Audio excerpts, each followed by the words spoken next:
আপনার জন্য আমার এই তাজা নাকটা কেটে ফেলেছি। আমি আশাবাদী আল্লাহ চায় তো আল্লাহ নবীজির সুপারিশ থেকে আমি বঞ্চিত হব না। হযরত আমর ইবনে আস রাদিয়াল্লাহু তাআলা মসজিদের দিকে যাইতেছেন, মুসলমানরা কান্না শুরু করছে, মুসলমানরা কাঁদতেছে, মুসলমানদের কান্নার রোল অনেক বেড়ে গেছে। খ্রিস্টানরা খুশি আনন্দিত।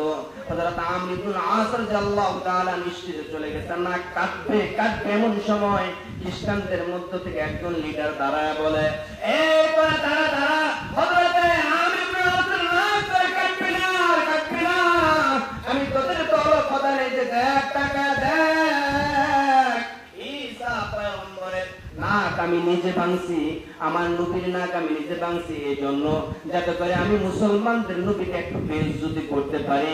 এগুলো যে সত্যি নবীজির আশিক, নবীজির জন্য জীবন দিয়ে দিতে পারে, নবীজির জন্য তাজা নাক দিয়ে দিতে পারে, এমন সত্যিকার আশিক রাসূল জমিনে আর হতে পারে না। তারা আমর ইবনে আস নাক কাটিস না, তাকায় দেখ, এই যে নাক আমি নিজে ভাঙছি, এই দৃশ্যটা দেখে শত শত খ্রিস্টানরা সেদিন কালিমা পড়ে মুসলমান হয়ে গেছে। মুসলমান তারা হয়ে গেল। আমর ইবনে আস রাদিয়াল্লাহু তাআলার কাছে বিনা যুদ্ধে জেরুজালেম জয় হয়ে গেল। হযরত আমর ইবনে আস রাদিয়াল্লাহু তাআলা এমন একজন আশিক রাসূল ছিলেন যিনি নিজের কৃত্রিম নাকটা দেওয়ার জন্য রাজি হয়ে গেছেন। কিন্তু আর আমি আর আপনি নবীজির সুন্নতের সাথে নিজের জীবনটাকে চালাইতে চাই না।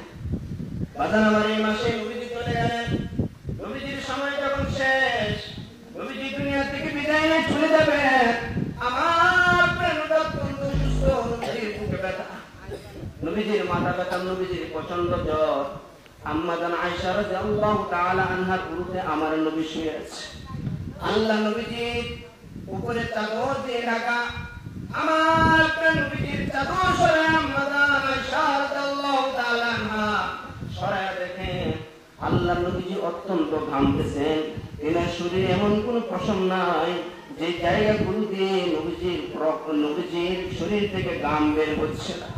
নবীজির অত্যন্ত কষ্ট হইতেছে, আমার নবীজি অত্যন্ত কষ্ট হইতেছে। আম্মা জান আয়েশা রাদিয়াল্লাহু তাআলা আনহা নবীজি আলাইহিস সালামের গানগুলো মুছতেছিলেন। একটু পরে ফাতেমাতুজ জাহরা আল্লাহ নবীজির হুজরা আসলেন। ফাতেমাতুজ জাহরা আসার পর কিছুক্ষণ পর আল্লাহ নবীজির ঘরের মাঝে নক করা হলে আল্লাহ নবীজি মুহাম্মদুর রাসূলুল্লাহ ফাতেমাতুজ জাহরাকে বলেন, ফাতেমাতুজ জাহরা তাকায় দেখো দরজার মধ্যে যেন কে আসছে। আল্লাহ তাআলা মালাকুল মাউতকে বললেন, আমার নবী যেহেতু বলছে এবার তুমি মানুষের আকৃতি নিয়ে নাও, নয়তোবা আমার নবীজির কথাটা মিথ্যা হয়ে যেতে পারে। আল্লাহর কথা অনুযায়ী হযরত মালাকুল মাউত আলাইহিস সালাতু ওয়াস সালাম মানুষের বেশ ধরলো। দরজা খোলার সাথে সাথে হযরত ফাতেমাতুজ জাহরা তাকায় দেখলেন এমন একটা মানুষ যে এরকম আকৃতি মক্কা মদিনার কোন শহরে এমন কোন মানুষ নাই। চোখগুলো যেমন কেমন বড় বড় ভয়ঙ্কর, হাত পা গুলো লম্বা লম্বা। আল্লাহ নবীজির কাছে ফাতেমাতুজ জাহরা গিয়ে বলতেছে, আব্বা জান এমন একটা মানুষ আপনার দরজায় আসছে, মক্কা মদিনা এমন কোন মানুষ আমি জিন্দেগিতে দেখি না, এমন একটা মানুষ আসছে। আল্লাহ নবীজি তাকায় দেখলেন এটা আর কেউ না। নবীজি বললেন, হাদা মালাকুল মাউত। ফাতেমা তার কেউ না, এটা হলো মালাকুল মাউত আজরাইল আলাইহিস সালাম। ফাতেমা তারা বলতেছে, বাবা কিছুদিন ধরে আপনি অত্যন্ত অসুস্থ, এই সময় মালাকুল মাউত কেন আসছে? মালাকুল মাউতকে চলে যেতে বলেন, মালাকুল মাউত চলে গেলে আমি একটু শান্তি পাই। আল্লাহ নবীজি ফাতেমাতুজ জাহরাকে বললেন, ফাতেমা দরজা লাগাইলেও লাভ নাই, মালাকুল মাউত এভাবেও সে আসতে পারে। মালাকুল মাউতকে আসতে দেওয়া আজরাইল আলাইহিস সালাম নবীজির কাছে এসে বললেন, আল্লাহর পক্ষ থেকে আপনার কাছে আসছি, আপনি যদি চান আল্লাহ পাক আপনার হায়াত বাড়ায় দিবে, আপনি যদি চান তাহলে আল্লাহর আদেশে আপনাকে নিয়ে যাব, আপনার বন্ধুর সাথে আপনি মুলাকাত করবেন। আল্লাহ নবীজি বললেন, হাত্তা ইয়াতিয়ানি জিবরাইল, তুমি জিবরাইল আসা পর্যন্ত অপেক্ষা করো, আমি জিবরাইলের সাথে একটু পরামর্শ করি, আমি এখন যাব কি যাব না। জিবরাইল আলাইহিস সালাম আল্লাহ নবীজির কাছে আসলো। আল্লাহ নবীজি আল্লাহর পক্ষ থেকে আসছে, তোমার সাথে আমার পরামর্শ, আমি যাব কি যাব না? হযরত জিবরাইল আলাইহিস সালাতু ওয়াস সালাম কোরআন থেকে একটা আয়াতে কারিমা তেলাওয়াত করলেন, ইন্নাকা মাইতুন ওয়া ইন্নাহুম মাইতুন। আপনার পূর্বে যারা ছিল তারাও চলে গেছে, আপনার পরে যারা আসবে তারাও চলে যাবে, আপনাকেও চলে যেতে হবে। সন্দেহের কোনো অবকাশ নাই, সন্দেহের কোনো অবকাশ নাই। মালাকুল মাউত আল্লাহ নবী বলতেছেন, বোঝা হয়ে গেছে, চলে তো যেতে হবে, দেরি করে কোনো লাভ নাই, চলে যেতে হবে, চলে যেতে হবে। এইবার নবীজি আলাইহিস সালাম কান্না শুরু করছে, কান্না শুরু করছে। নবীজি চোখের কোণা দিয়ে দরদর করে পানি পড়তেছে। জিবরাইল আলাইহিস সালাম নবীজিকে সান্ত্বনা দিয়ে বলেন, ও নবী আমার, কান্না করেন কেন?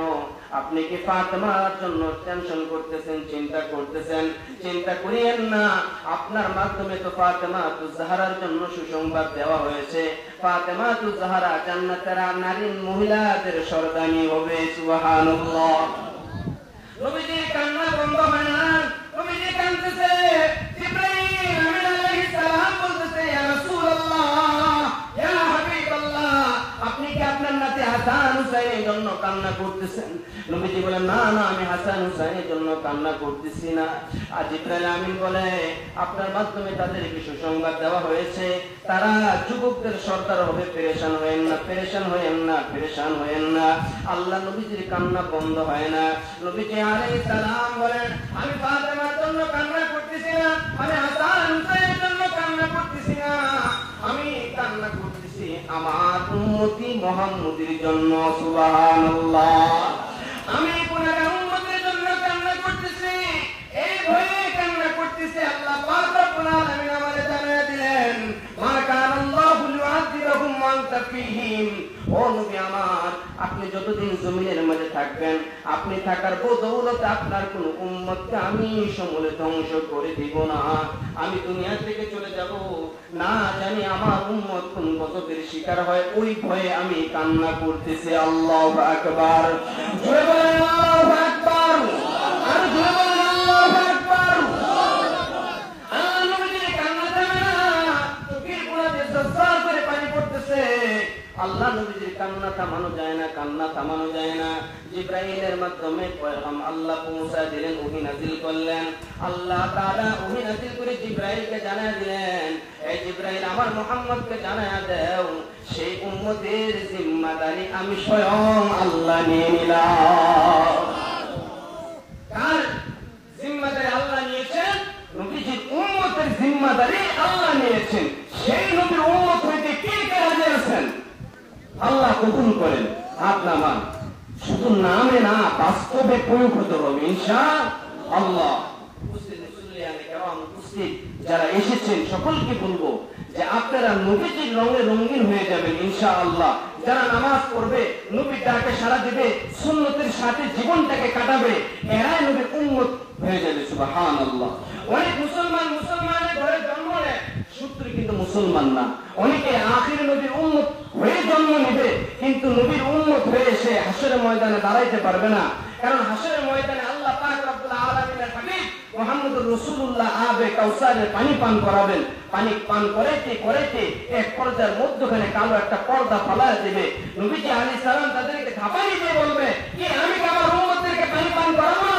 ফেরেশতারা বলবে, এরা আপনার উম্মত ছিল না। আল্লাহ তাআলা আমাদের সকলকে আখির নবীর উম্মত হিসেবে আল্লাহ তাআলা কবুল করেন। সকলে বলেন আমিন।